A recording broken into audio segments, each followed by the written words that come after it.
2020 సంవత్సరంలో తొలిసారి ప్రబలిన corona virus ధాటికి ఎందరో బలైపోయారు. మరికొందరు కరోనా వైరస్ సోకి తద్వారా బ్లాక్ ఫంగస్. అందరికీ నమస్కారం అండి. నా పేరు శ్రీను. నేను ఎంబీఏ చదువుకున్నాను. 2020-2021లో కరోనా కారణంగా నాకు బ్లాక్ ఫంగస్ వచ్చి నా కుడి కన్ను కింద ఎముకను బ్రెయిన్ దాకా సర్జరీ చేశారండి.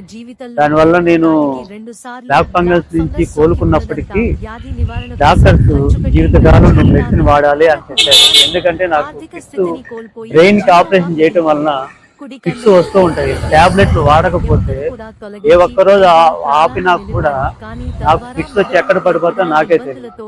దీని కారణంగా నా కుటుంబం మొత్తం విచ్ఛిన్నం అయిపోయింది. కారణం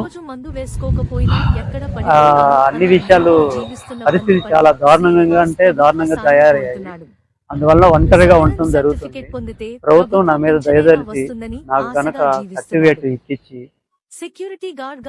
కొంచెం ఆర్థికంగా నేను కుదురుపడటానికి నాకు పెన్షన్ గనక ఏర్పాటు చేయగలిగితే నేను జీవితకాలం రుణపడి ఉంటాను.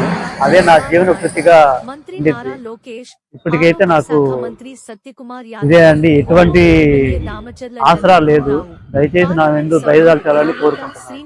ఆంధ్రప్రదేశ్ రాష్ట్ర ముఖ్యమంత్రి వర్యులు శ్రీ నారా చంద్రబాబు నాయుడు గారు మరియు ఆంధ్రప్రదేశ్ రాష్ట్ర మంత్రివర్యులు శ్రీ లోకేష్ గారు, మన ఒంగోలు శాసనసభ్యులు రామచర్ల జనార్దన్ గారు, ఒంగోలు పార్లమెంటు సభ్యులు శ్రీ మాగుంట శ్రీనివాసరావు గారు మరియు ఆరోగ్య శాఖ మంత్రులు శ్రీ సత్యకుమార్ యాదవ్ గారు నా ఎందుకు దయదలిచి నాకు సహాయం చేయాలని కోరుకుంటున్నాను. ఎక్కడ వెళ్ళినా కూడా సదరణ సర్టిఫికేట్ నాకు రావడం లేదు. నా ఎందుకు దయ చూపాలని కోరుకుంటున్నాను.